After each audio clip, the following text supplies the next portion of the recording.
With up to 30 screenings daily at the Cannes Film Festival, you can watch a movie day or night.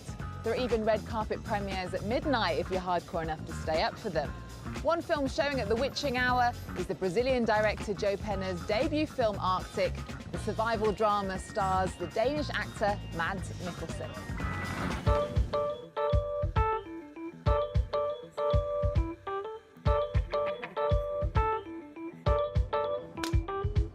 Mads and Joe, congratulations on the film. Thank you. Mads, it comes off the back of two big Hollywood blockbusters that you recently starred in, Doctor Strange and the Star Wars spin-off Rogue One. You've said that Doctor Strange was a very hard shoot. How did filming in the Arctic, a man trying to survive after a plane crash, compare to that? There's nothing that compares to that. That was by far the toughest thing I've ever done in my life. And I think it came as a surprise because obviously I read the script and know what we were going through. But the conditions there were just so overwhelming. I mean, it's our worst enemy, and at the same time, it's our biggest ally, because the main character of the film is the Arctic.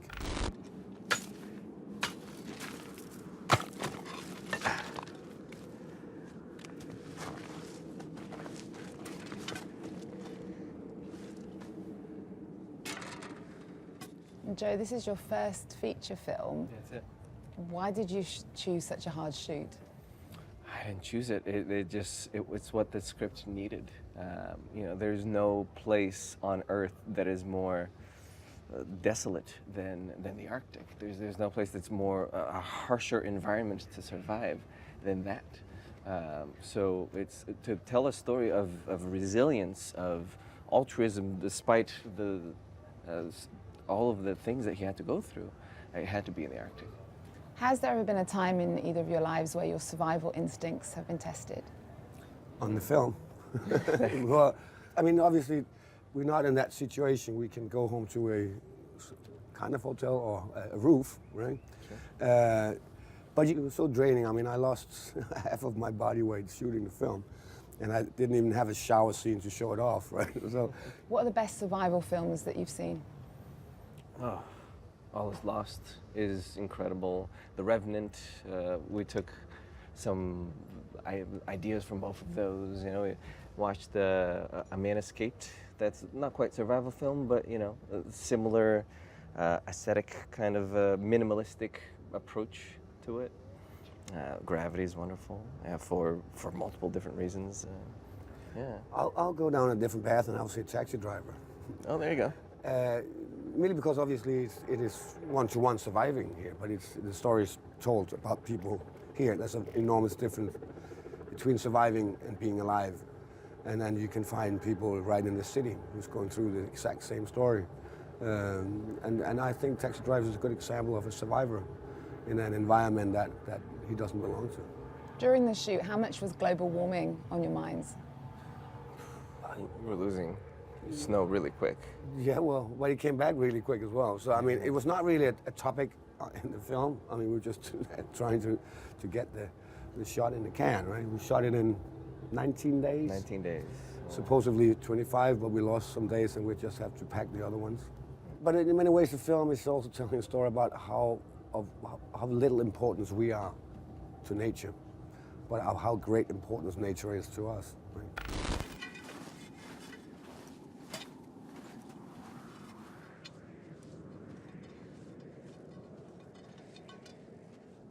Joe, is this your first time in Cannes? It's my first time for the festival. Yeah, I've come for MIP TV before, but this is a whole different experience. I mean, it's really wonderful to have seen the film with 2,300 people who are excited about films clearly since they're watching a midnight screening, and they're reacting even though it's 2 o'clock in the morning, and a 10-minute standing ovation was just such a thumbs up for what we had done and all of the ideas that we thought would work and that we try to convey. To see that actually happening, it's incredibly rewarding. And Mads, your first time at the festival was about 20 years ago, Yeah. in 1999. It consisted of you handing out DVDs Exactly. I remember. on Le Croisette. Were you the one taking it? Did anyone take it? I think you were the one. Maybe. I don't recall anyone taking it. Well, we had plenty of them back home as well. Brought them back home. Yeah, that was my first one, and now we're here. It's a super proud moment. I'm not a first-timer anymore, but I'm... You're Cannes royalty now. Royalty, that's a good Royalty, word. you've been on the jury. I'm proud to be here, and I'm proud for us that Joe is here. I mean, first-time director that carries himself and makes the films as if he's done it his whole life. I think it's amazing. And what's it like being here with Cannes royalty? I mean, can't go anywhere. Well, You know, you can't barely get into restaurants without, you know, everywhere. No, it's incredible because you know, having Mads almost as a mentor, walking me around. Okay, now you have to. That makes me old when you say that. No, I mean it in a wizened. Salt and pepper. Wizened way, salt and pepper way. I've got a couple salts. The peppers. Don't push it. Don't push it. Peppers come in. In this film, you're sort of a hero, Yes. but And the you villain. are though Hollywood's go-to villain.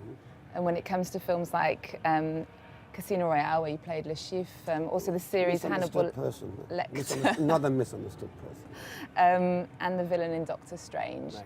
Do you think European actors get pigeonholed in Hollywood? I do. I don't. When it used to be the Brits, right? They had that perfect accent to be villains, and then they turned to the Germans, and now it's the Scandinavians apparently.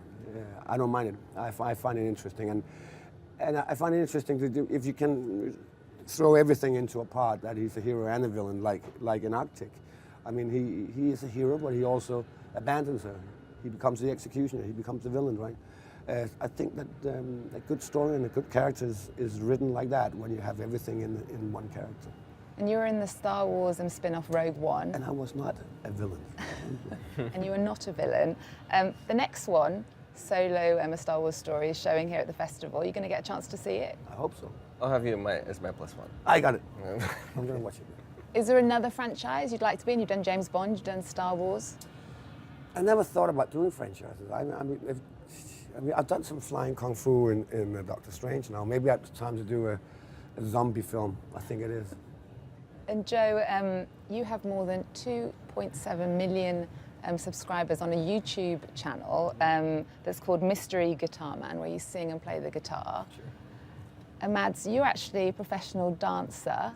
Well, I see where this is going. Oh, I see. She wants a music video out of us. And gymnast. Have you got anything that you could show us, or have you ever performed together? We haven't worked on it lately. We got to work on our act. Yeah, we have to. And then next year we might come with a musical here. Yeah, we'll hand out DVDs of our musical Yeah. out on the streets. Can you show us on the album cover? The album cover is What it will look like? What was it? You had an idea? Oh, yeah, I have to go into the Mystery Guitar Man style, you know, with the glasses, and I'll do the crazy face. Thank you, guys. Thank you. Thank you. Good luck. Thank you. Congratulations.